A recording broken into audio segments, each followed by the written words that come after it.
For my new series Ansburg A.D, I built quite a lot of custom assets already. To fill that, for me, critical gap in assets and to make the project as authentic as is possible with the game. In this video I'd like to show them to you more in depth as well as release many of them alongside this video.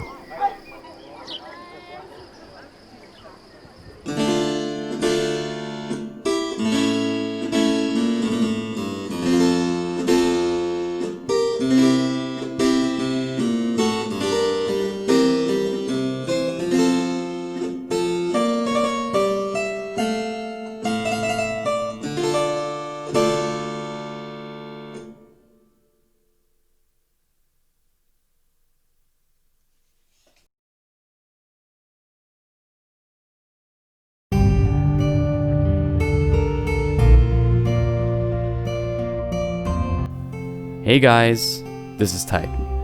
There have been many medieval assets on the workshop already, but on a closer look many of them either lacked the certain quality that the modding community has developed into, or just lacked historical authenticity and resembled more fantasy rather than real Middle Ages.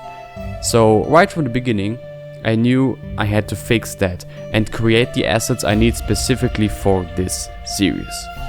As a result, months before actually launching the series, I started preparations and did my research into what I need and what it should look like.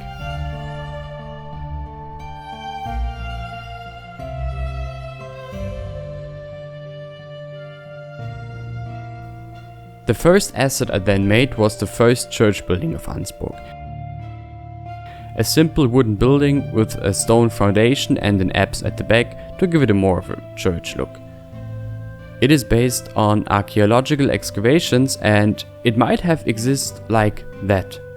The building is to resemble an authentic early medieval village church, but from the looks of it, it might as well be a small rural or mountainside chapel you can of course use in any of your modern builds as well.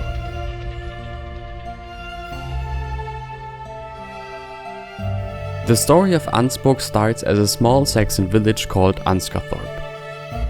These old Saxon people used a very specific style of housing, namely longhouses. These have not only been used by the old Saxons but also by various people all around Northern Europe. They are basically just simple wooden and loam houses that are inhabited by the whole family as well as their livestock, which in turn then also serves as a simple heating for the inhabitants. For the game I made 3 different sizes of these houses, based on the fact that the size of the house resembles their inhabitants' wealth. Simply put, the more you own, the bigger your house has to be to fit all of it in it. To set the houses and plots of land apart from each other, I made a rather big set of woven fences. Simple wooden fences like those have been used for millennia, and so they also were the first idea I had. Nevertheless, their design surely is very versatile, meaning you can definitely also use them in modern cities. Especially in suburbs as visual cover for your backyards, as well as in rural areas, these fences can be used quite well. The set I made consists of networks as well as props, those again terrain conforming and not, in 3 different heights as well as in 3 different lengths.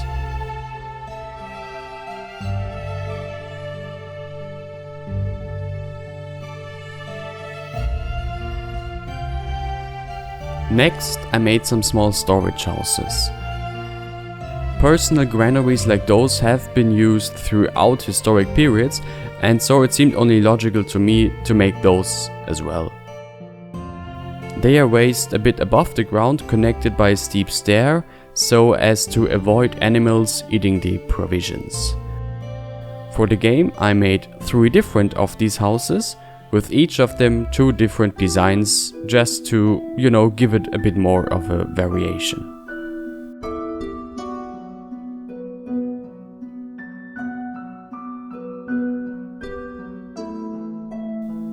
The next logical step and last thing I needed for the very first episode were some small wells to provide the citizens with fresh water. Again, they are based on very simple historic examples. Here as well, I made two different designs for some more variety, a wooden and a stone one, as well as an arm with a bucket on it. Both wells come with a solid ground to make it possible to have an actual hole. And these wells, yeah, surely are something you're able to use as well. So far, all these assets have already been published to the workshop through the last 2 weeks. Now I'm coming to the assets that will be published alongside this video.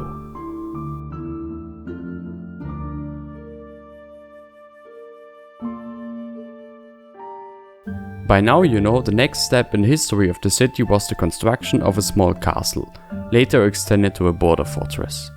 The basis of those are simple as well as fortified wooden palisades.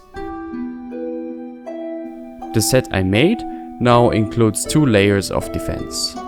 First, a simple wooden palisade wall with vertical beams driven into the ground, complemented by an open and closed small gate. The second layer is a fortified palisade wall with crenellations as well as a walkway. These are complemented by 3 towers that represent a gatehouse as well as a normal tower and a corner tower.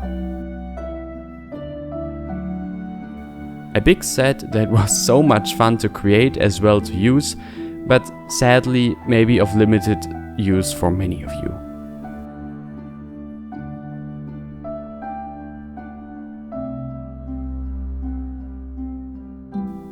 The centerpiece of the first wooden castle is a wooden keep. This keep really is nothing more than a last line of defense as well as a lookout tower. It is made after a very faithful archaeological reconstruction of such a wooden keep from early medieval times. To the building itself, there isn't much more to say, but it surely also makes for a good lookout tower on a hill in modern settings.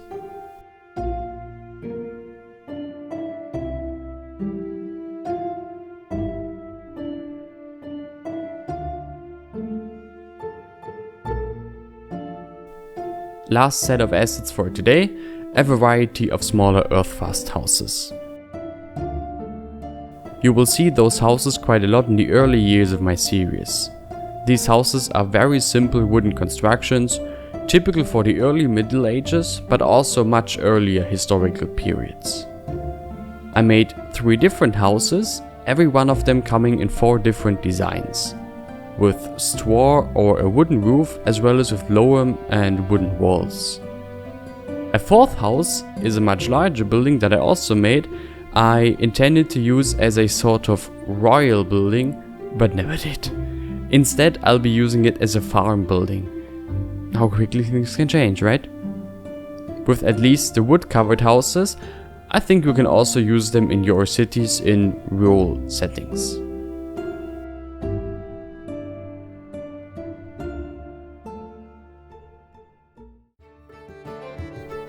That's it from my side now.